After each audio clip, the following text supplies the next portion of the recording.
siswa dan Bapak atau Ibu tutor. Perkenalkan, nama saya Putra Sejalase dengan NIM 0546000659 dari Prodi Sistem Informasi. Pada kesempatan ini saya akan mempresentasikan penyelesaian tugas praktikum 2 untuk mata kuliah pemrograman berbasis desktop.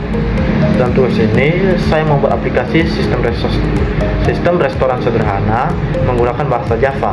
Aplikasi ini mengimplementasi konsep OOP atau Object Orientasi Programming, atau dalam bahasa Indonesia yaitu pemrograman berorientasi objek, termasuk juga seperti array, percabangan, dan perulangan. Baik, langsung saja saya akan menjelaskan soal code yang telah saya buat. Dimana pertama-tama saya sudah membuat kelas bernama menu, mana kelas ini berfungsi sebagai blueprint atau cetakan objek. Nah, di sini saya menerapkan variabel nama dengan tipe data string, harga dengan tipe data double, dan kategori dengan tipe data string.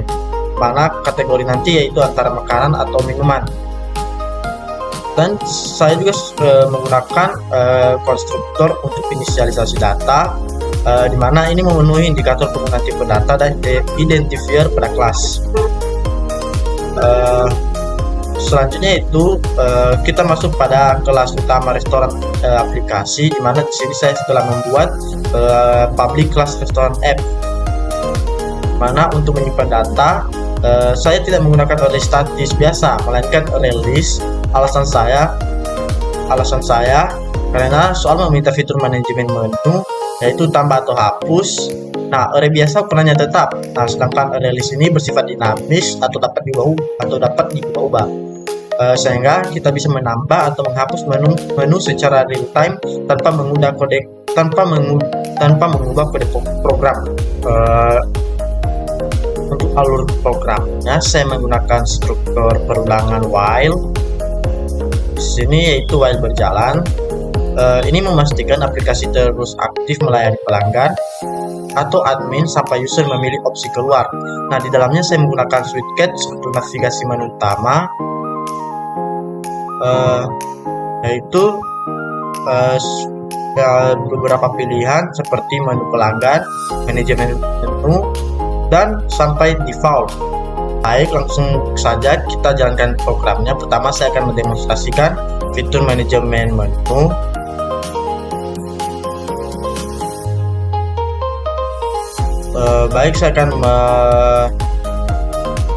Saya akan mendemonstrasikan fitur manajemen menu terlebih dahulu untuk membuktikan implementasi modifikasi array. Yang pertama saya pilih menu bagian bawah atau manajemen menu bagian admin. Nah, di sini fiturnya seperti tambah menu baru, ubah harga menu, hapus menu, kembali ke menu utama. Nah, di sini saya akan pilih opsi 1, itu tambah menu baru. Nah, misalnya kita memberi nama menunya yaitu bakso. Untuk harganya kita misalkan 15.000. Nah, kategorinya ini kan termasuk makanan, bukan minuman. Jadi kita pilih opsi makanan.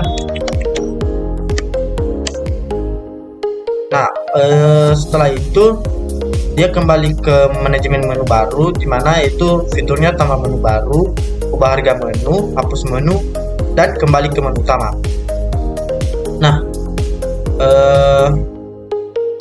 di sini saya akan ubah harga, yaitu pilih opsi kedua. Nah, di sini ada beberapa pilihan. Di sini saya konfirmasi nomor menunya, yaitu misalnya air mineral. Apakah Anda yakin ya atau tidak? Saya pilih ya. Nah, di sini saya akan masukkan harga baru, yaitu misalnya 5.000.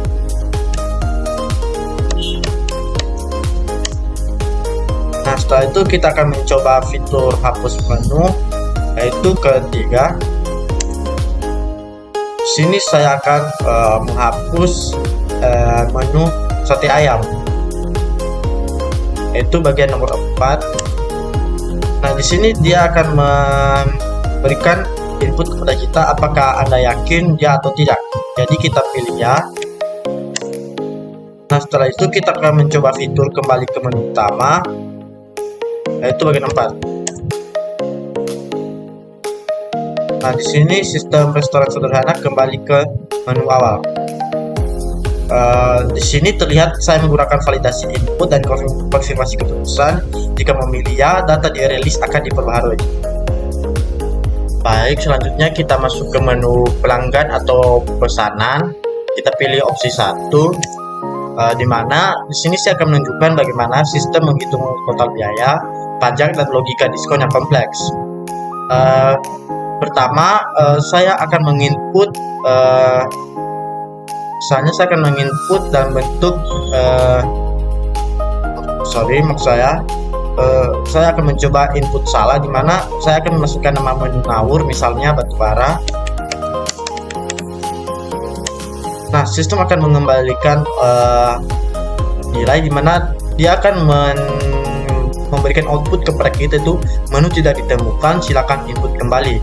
Nah, sesuai permintaan soal, jika input salah, sistem akan melakukan looping untuk meminta input kembali sampai benar.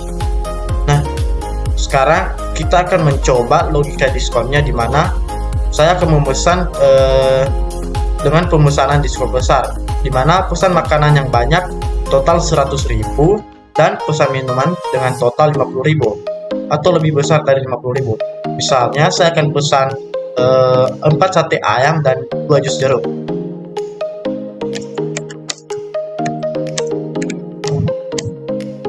Untuk jumlahnya saya pesan 4. Nah, di sini juga dia akan memberikan masukan nama menu yang dipesan lagi. Di sini saya akan membeli minuman jus jeruk dengan jumlah pesanan yaitu 2. Setelah itu saya akan menekan selesai. Nah, di sini dia akan memberikan struktur kepada kita, di mana sate ayam yaitu sebanyak 4, di mana harganya itu 140.000, jus jeruk sebanyak 2 harganya 30.000. Nah, total itemnya itu 140 tambah 30.000 itu 170.000. Nah, di sini kita dikenakan diskon 10% jika total lebih dari 100.000. Nah, di sini juga kita diberi penawaran beli 1 gratis 1 minuman, mana potongannya RP itu 15.000. Nah, dari harga 170.000 ini kita mendapatkan atau kita akan membayar 138.000 setelah kita mendapatkan diskon, dan juga di sini kita akan mendapatkan pajak sebesar 10% yaitu 13.800. Nah, untuk biaya pelayanan juga yaitu 20.000. Nah, jadi sekarang total semuanya yaitu dari hasil biaya pelayanan, pajak, dan total setelah diskon yaitu 171.800. Baik, demikianlah presentasi tugas ini. Jadi kesimpulan dari tugas ini yaitu program ini telah memenuhi syarat penggunaan kelas, objek, metode, release, serta berbagai kontrol seperti if else, switch case, dan while loop.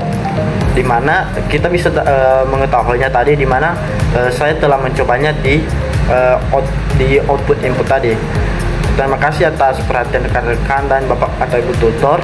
Akhir kata saya ucapkan terima kasih.